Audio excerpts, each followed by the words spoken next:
सबत की इबादत का मुबारक वक्त हो चुका है। आज हम खुदा के कलाम का मुताला करने में कुछ वक्त गुजारते हैं। वो जो लगाता है, वो जो पानी देता है, वो जो बढ़ाता है। हम पहले कुरिन्थियों की किताब के बाब 3 आयत 6 पर एक नजर डालते हैं।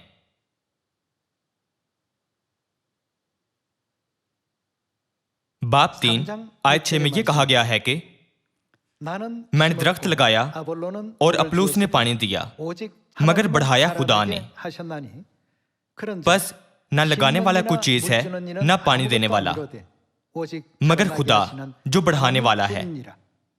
लगाने वाला और पानी देने वाला दोनों एक हैं, लेकिन हर एक अपना अजर अपनी मेहनत के मुआफिक पाएगा, क्योंकि हम खुदा के साथ काम करने वाले हैं। तुम खुदा की खेती और खुदा की इमारत हो। पहले कुरिन्थियों की किताब के बाब 3 में बख्शे कलमात के जरिए हम खुशखबरी में बहुत अहम किरदार की तस्दीक कर सकते हैं। यहाँ किताब मुक़द्दस के जरिए खुदा हम पर उजागर करते हैं कि हमें लगाने वाले और पानी देने वाले के किरदार सौंपे गए हैं, और ये कि वो खुदा ही हैं जो इन जानदारों को बढ़ाते हैं। अगर लगाने वाला जमीन में बीज बोने का काम ना करे तो हम कुछ भी होने की तवक्को नहीं कर सकते हैं। कुछ लगाने के लिए एक अमल होना चाहिए, सही? तो फिर उसे भी होना चाहिए जो पानी देता है, ताकि जो लगाया गया है उसकी देखभाल की जा सके। ताहम ये काफी नहीं है। यकीनन बढ़ाने वाले को भी जरूर होना चाहिए। कौन इस किरदार को अंजाम दे सकता है? अगरचे हम लगाते और पानी देते रहें, खुदा की कुव्वत के बगैर हम कुछ भी काटने के काबिल ना होंगे। क्या हम होंगे? लिहाजा हमें खुदा से दुआ करनी चाहिए जो उन्हें बढ़ाते हैं। हमें खुदा के फजल को तलाश करना और दुआ करनी चाहिए ताकि हमने जो लगाया है वो अच्छी तरह बढ़ सके। 3500 साल पहले मूसा के जमाने में खुदा ने ये असूल ईमान के अबाउजुदात की तारीख के जरिए दिखाया था। हम क्रूश बाब 17 खोलते हैं। बाब 17 आयत 8 में ये कहा गया है कि तब अमालिकी आकर रफीदी में बनी इसराइल से लड़ने लगे, और मूसा ने यशवा से कहा कि हमारी तरफ के कुछ आदमी चुनकर ले जा और अमालिकियों से लड़, और मैं कल खुदा की लाठी अपने हाथ में लिए हुए पहाड़ की चोटी पर खड़ा रहूंगा। सो मूसा के हुक्म के मुताबिक यशवा अमालिकियों से लड़ने लगा, और मूसा और हारून और हूर पहाड़ की चोटी पर चढ़ गए। और जब तक मूसा अपने हाथ उठाए रहता था, बनी इसराइल गालिब रहते थे, और जब वो हाथ लटका देता था तब अमालिकी गालिब होते थे। और जब मूसा के हाथ भर गए तो उन्होंने एक पत्थर लेकर मूसा के नीचे रख दिया, और वो उस पर बैठ गया, और हारून और हूर एक इधर से और दूसरा उधर से उसके हाथों को संभाले रहे। तब उसके हाथ आफताब के गुरूब होने तक मजबूती से उठे रहे। और यशवा ने अमालेक और उसके लोगों को तलवार की धार से शिकस्त दी। तब खुदावन ने मूसा से कहा, इस बात की यादगारी के लिए किताब में लिख दे और यशवा को सुना दे कि मैं अमालिक का नामो निशान दुनिया से बिल्कुल मिटा दूंगा। और मूसा ने एक कुर्बानगाह बनाई और उसका नाम यहोवा निसी रखा। और उसने कहा, खुदावन ने कसम खाई है, सो खुदावन अमालिकियों से नस्ल दर नस्ल जंग करता रहेगा। रफीदी में इसराइली अमालिकियों के खिलाफ लड़े थे। ये एक अहम जंग थी, मगर ये वाकई अजीब थी। यशवा की फौज अमालिकियों के खिलाफ तलवारों और नेजों से लड़ी थी।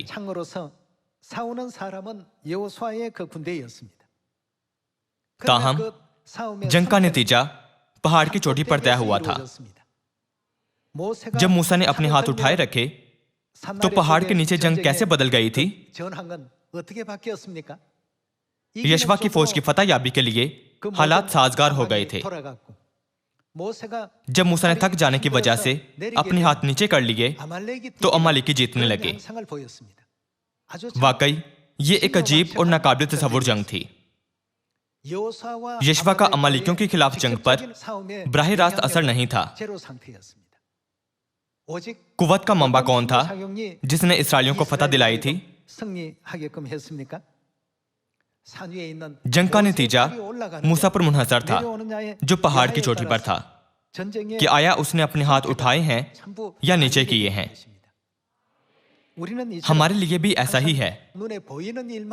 हम अक्सर सिर्फ ज़ाहिरी चीजों को देखते हैं और हमारी आंखों को दिखाई देने वाली चीजों की बुनियाद पर फैसला करते हैं कि आया हमारी रूहानी खुशखबरी की खिदमत अच्छी चल रही है या नाकाम हो गई है।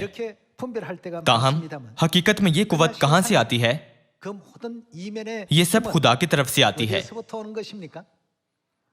और ये खुदा हैं जो हर चीज पर कादिर हैं। हमें हरगिज इस सच्चाई को भूलना नहीं चाहिए। इसीलिए पहले कुरिन्थियों बाब 3 में यह लिखा है कि लगाने वाला और पानी देने वाला कुछ भी नहीं है, सबसे अहम उनसर खुदा है जो बढ़ाते हैं। दूसरे अल्फाज में, बढ़ाने वाले की मदद के बगैर चाहे हम कितनी बार लगाएं और पानी दें, लगाने और पानी देने का काम बेफायदा होगा। रफीदी में अमालिकियों के खिलाफ जंग के बारे में सोचें। ऐसा नहीं था कि यशवा के पास बेहतरीन तलवारबाजी और सिपाहियों की तरबियत के लिए अच्छी हिकमत अमली थी। फतह याबी का फैसला यूं ही नहीं हुआ था। फैसले का इन्हिसार इस बात पर था कि पहाड़ पर मूसा अपने हाथ उठाए रखता है या नीचे कर लेता है। इसलिए कभी इसराइली जीतते थे और कभी अमालिकी जीतते थे। इस असूल के तहत हारून और हूर मूसा के दोनों इतराफ खड़े हुए और उसके हाथों को ऊपर उठाए रखने में उसकी मदद की, क्योंकि उसके हाथ थक गए थे। जब आफताब के गुरूब होने तक उसके हाथ मजबूती से उठे रहे तो इसराइली फौज ने क्या किया था?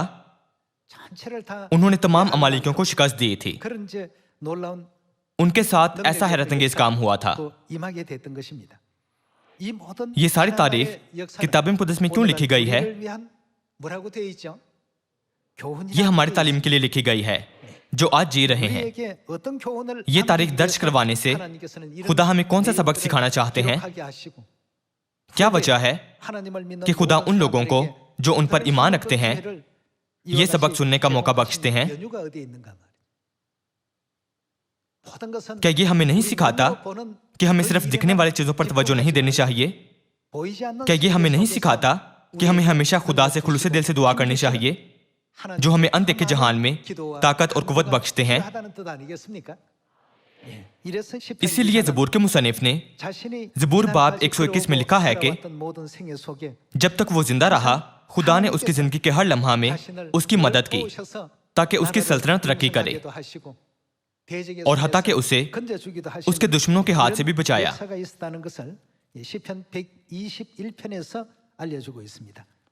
हम ज़बूर बाब 121 खोलते हैं।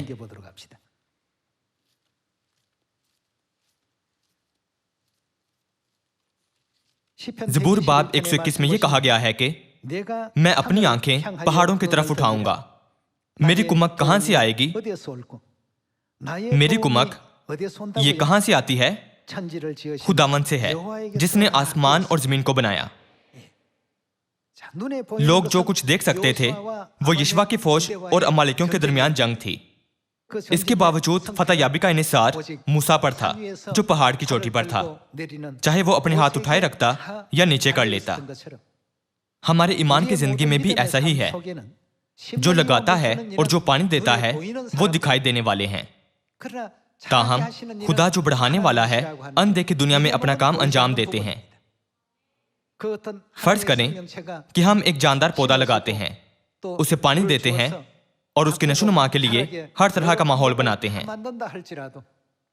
चीजों को बढ़ाने वाले खुदा की दूरअंदेशी और अमल के बगैर इस जमीन पर कोई जानदार वजूद नहीं रख सकता है। क्या यह सच नहीं है?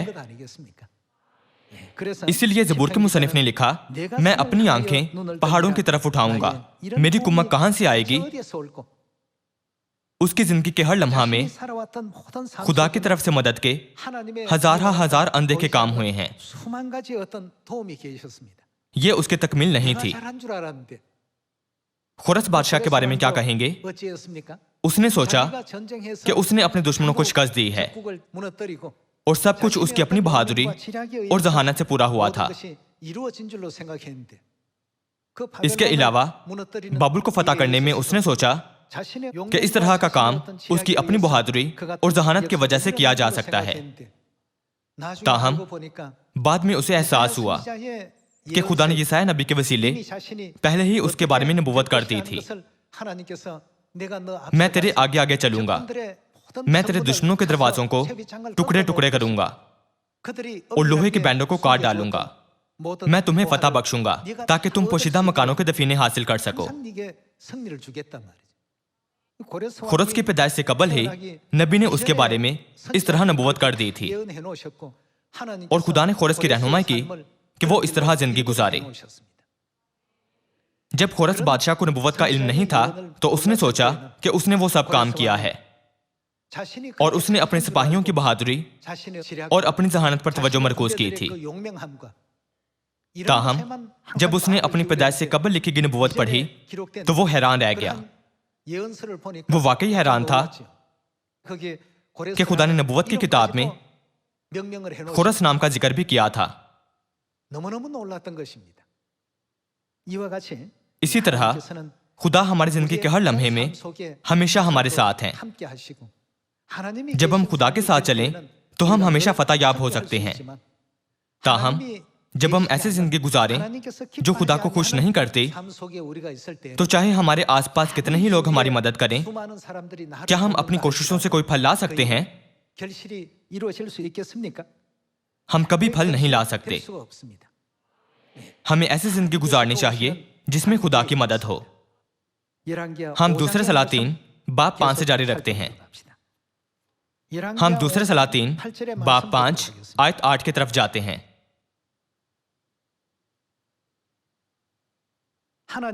جب مرد خدا الیشا نے سنا کہ شاہ اسرائیل نے اپنے کپڑے پھاڑے تو بادشاہ کو کہلا بھیجا، تو نے اپنے کپڑے کیوں پھاڑے؟ اب اسے میرے پاس آنے دے اور وہ جان لے گا کہ اسرائیل میں ایک نبی ہے. سو نامان اپنے گھوڑوں اور رتھوں سمیت آیا اور الیشا کے گھر کے دروازے پر کھڑا ہوا. اور الیشا نے ایک قاصد کی معرفت کہلا بھیجا، جا اور یردن میں 7 بار غوطہ مار تو تیرا جسم پھر بحال ہو جائے گا اور تو پاک صاف ہوگا. نامان ارام کے لشکر کا سردار تھا لیکن اسے کوڑ تھا. نامان نے اسرائیل کے لوگوں سے افواہیں سنی اور الیشا سے ملنے گیا. وہ کسی ملک کی فوج کا سردار تھا، یعنی قومی دفاع کا وزیر، جسے اس ملک کا اعلیٰ ترین عہدیدار سمجھا جاتا تھا.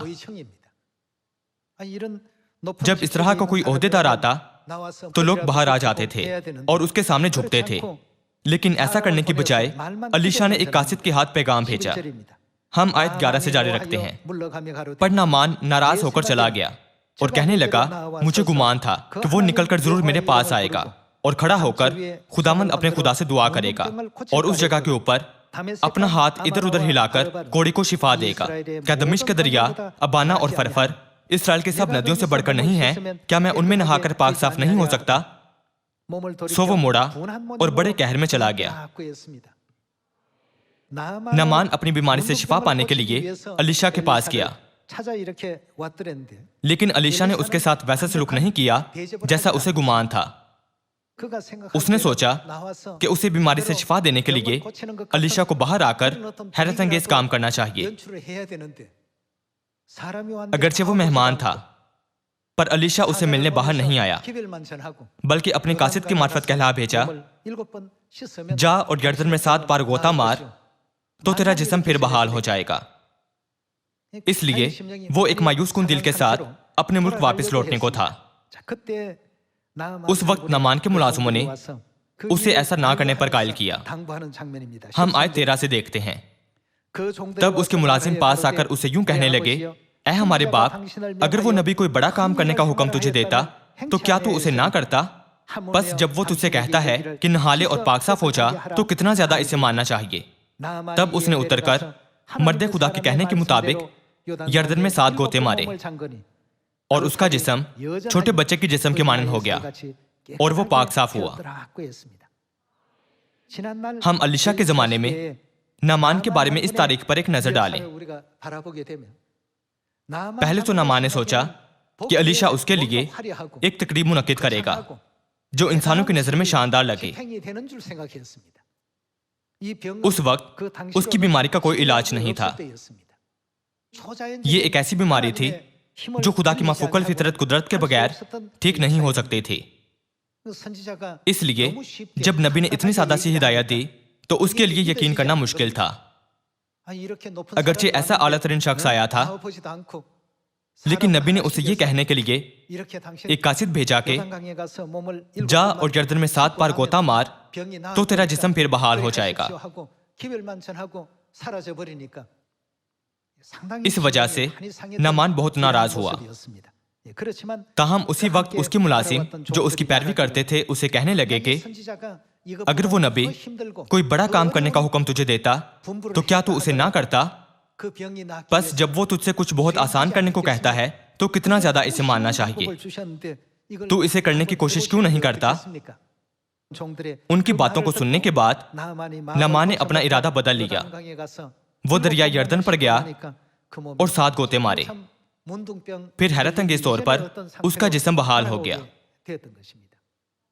اس تاریخ پر غور کرتے ہوئے ہمیں اپنے آپ سے پوچھنے کی ضرورت ہے کہ اس کام کو پورا کرنے کے لیے کس نے اندیکھی دنیا میں عظیم کردار ادا کیا تھا؟ نعمان کو توقع تھی کہ جسمانی طور پر کوئی شاندار تقریب منعقد ہوگی، تاہم الیشا نے اسے ایک بہت سادہ ہدایت دی تھی۔ اسے لگتا ہی نہیں تھا کہ اسے بیماری سے شفا ملے گی۔ بادشاہوں کے زمانے میں ہمیں اس تاریخ میں ایک اہم معاملے کی نشاندہی کرنے کی ضرورت ہے۔ ہم اس حقیقت کی تصدیق کر سکتے ہیں کہ قوت کا حقیقی منبع اندیکھی دنیا میں پایا جاتا ہے، نہ کہ ظاہری دنیا میں۔ قوت کا بھید اندیکھی دنیا سے آتا ہے۔ یہ کون ہے؟ یہ خدا ہے۔ میری مدد کہاں سے آتی ہے؟ یہ مدد کہاں سے آتی ہے؟ ہمیں ہمیشہ اس حقیقت پر توجہ دینی چاہیے کہ مدد خدا کی طرف سے آتی ہے۔ آئیں ہم اپنی زندگی کے ہر سفر پر ایک نظر ڈالیں جو ہم نے اب تک طے کیا ہے۔ ہر لمحے پر خدا نے ہماری مدد کی، ہماری رہنمائی کی اور اپنے کام کو انجام دیا تاکہ ہم آخرکار سیون میں آ سکیں۔ خدا نے ہم سب کی رہنمائی ایسے فضل کی طرف کی ہے جو آج ہمارے پاس ہے۔ آج ہم یہاں صرف اس لیے نہیں آئے ہیں کیونکہ ہم ایک ہی بار کتاب مقدس اور فضا کو سمجھنے کے لیے بہت ہوشیار ہیں، یا اس وجہ سے کہ ہم دوسروں سے بہتر ہیں، کہ ہم آسمانی باپ اور آسمانی ماں پر فوری طور پر ایمان لے آئے۔ خدا نے ہمیں بنائے عالم سے پیشتر چنا ہے اور ہم پر سے اپنی نظریں ہٹائے بغیر ہماری رہنمائی وہاں کی جہاں ہم آج ہیں۔ ہمیں ہرگز اس حقیقت کو بھولنا نہیں چاہیے۔ بس چونکہ خدا نے کہا ہے کہ ہر ایک بات میں شکر گزاری کرو، تو ہمیں ہر بات میں شکر گزاری کرنی چاہیے۔ ہم دوسرے سلاطین باب 19 کی طرف جاتے ہیں۔ دوسرے سلاطین باب 19 میں حزقیہ بادشاہ کی تاریخ میں وہ منظر دکھایا گیا ہے جب اسور نے یہودا پر حملہ کیا تھا۔ آیت 13، حماد کا بادشاہ اور عرفات کا بادشاہ اور شہر سفروائم اور ہینا اور ایوا کا بادشاہ کہاں ہیں؟ حزقیہ نے ایلچیوں کے ہاتھ سے نامہ لیا اور اسے پڑھا، اور حزقیہ نے خداوند کے گھر جا کر اسے خداوند کے حضور پھیلا دیا۔ اور حزقیہ نے خداوند کے حضور یوں دعا کی، اے خداوند اسرائیل کے خدا، کروبیوں کے اوپر بیٹھنے والے، تو ہی اکیلا زمین کے سب سلطنتوں کا خدا ہے۔ تو ہی نے آسمان اور زمین کو پیدا کیا۔ اے خداوند کان لگا اور سن، اے خداوند اپنی آنکھیں کھول اور دیکھ اور سکھیرب کی باتوں کو जिनसे जिंदा खुदा की तौहीन करने के लिए उसने इस आदमी को भेजा है, सुन ले, ए खुदावन, असूर के बादशाहों ने दर हकीकत कौमों को उनके मुल्कों समेत तबाह किया और उनके देवताओं को आग में डाला, क्योंकि वो खुदा ना थे बल्कि आदमियों के दस्तकारी थे, लकड़ी और पत्थर, इसलिए उन्होंने उनको नाबूद किया है। सो अब ए खुदावन हमारे खुदा, मैं तेरी मिन्नत करता हूँ कि तू हमको उसके हाथ से बचा ले, ताकि जमीन की सब सल्तनतें जान लें कि तू ही अकेला खुदावंद खुदा है। ये वो मंजर है जहां हिजकिय्याह बादशाह बड़े खौफ से कांप रहा था और उसने खुदा से दुआ की थी। उस वक्त असूर की सल्तनत सबसे ताकतवर थी। ऐसी ताकतवर सल्तनत यहूदा की सल्तनत पर हमला करने आ रही थी। इस मकाम पर हिजकिय्याह बादशाह का ईमान खुदा के सिवा किसी और पर नहीं था। वो हरगिज तसव्वुर नहीं कर सकता था कि वो अपनी जाती दिफा से उन्हें शिकस्त देगा। चूंकि वो ऐसी सूरत हाल में था, इसलिए उसने खुलूसे दिल से खुदा से दुआ की। तब खुदा ने उसे जवाब दिया था। हम आयत 30 की तरफ जाते हैं। और वो बकिया जो यहूदा के घराने से बच रहा है, फिर नीचे की तरफ जड़ पकड़ेगा और ऊपर की तरफ फल लाएगा, क्योंकि एक बकिया यरूशलेम में से और वो जो बच रहे हैं कोहे सयून से निकलेंगे।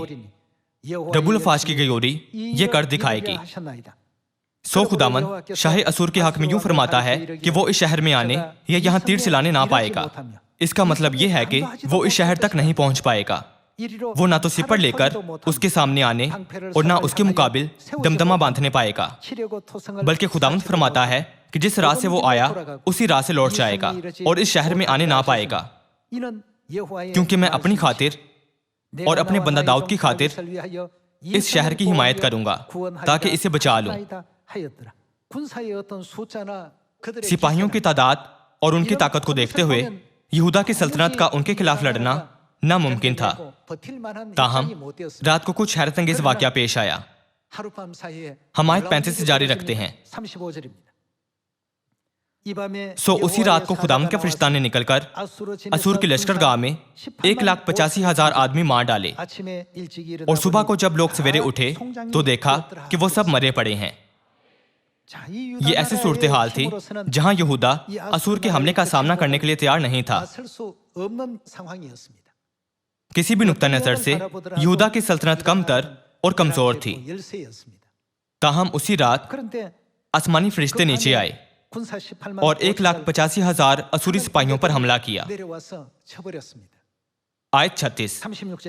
तब शाही असूर सखीरब कूच करके वहां से चला गया और लौटकर निनवा में रहने लगा। और जब वो अपने देवता निस्रो के मंदिर में पूजा कर रहा था तो अदर मलिक और शराजर उसके बेटों ने उसे तलवार से कत्ल किया और अरारात के सर जमीन को भाग गए और उसका बेटा असरहदून उसकी जगह बादशाह हुआ। तसव्वुर करें कि बैरूनी माहौल कितना खौफनाक था। यहूदा की सल्तनत शेर के सामने एक छोटे खरगोश की मानिंद थी। यहूदा और असूर के दरमियान ये सूरत हाल थी। ताहम खुदा ने वादा किया था कि शाह असूर इस शहर में आने ना पाएगा। वो यरूशलेम शहर पर तीर चलाने ना पाएगा। फिक्र ना करो। जिस्मानी तौर पर यहूदा की सल्तनत कमतर थी और माहौल भी नासाजगार था। ताहम अनदेखी दुनिया में कौन उनके साथ था? वाकई खुदा हर लम्हा उनके साथ थे। किताब मुक़द्दस की 66 किताबों में ईमान के तमाम अबाउजदात के बारे में सोचें। किसकी मदद से वो अपने जमाने में खुदा के जलाल का मुजाहिरा करते हुए इज्जत और वकार की जिंदगी बसर कर सके? पसे पर्दा किसने उनकी मदद की थी? ये सब काम खुदा की मदद से किए गए थे। इस जमाना में भी ऐसा ही है। हम अपनी आंखों से सिर्फ जिस्मानी दुनिया को देख सकते हैं, ताहम जिस्मानी दुनिया के अलावा रूहानी दुनिया भी मौजूद है। इंसानों के बारे में सोचें, क्या वो जिस्म और रूह का मुरक्कब नहीं है? बदकिस्मती से हमारी आंखें जो खुदा ने हमें दी हैं सिर्फ जिस्मानी चीजें देख सकती हैं। इसके बावजूद जिस्मानी दुनिया और रूहानी दुनिया दोनों का वजूद है। इसलिए आज मैं आपको बताना चाहता हूं कि हमें अपनी आंखों को सिर्फ जिस्मानी दुनिया तक महदूद नहीं रखना चाहिए।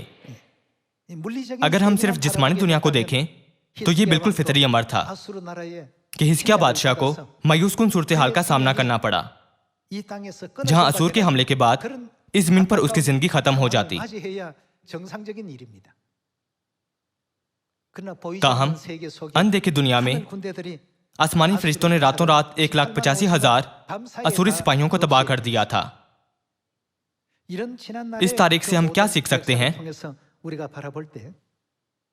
वो जो लगाता है और वो जो पानी देता है मादी दुनिया में मौजूद है, लेकिन जो चीजों को बढ़ाता है वो खुदा है, और वो अनदेखी दुनिया में चीजों को चलाते हैं।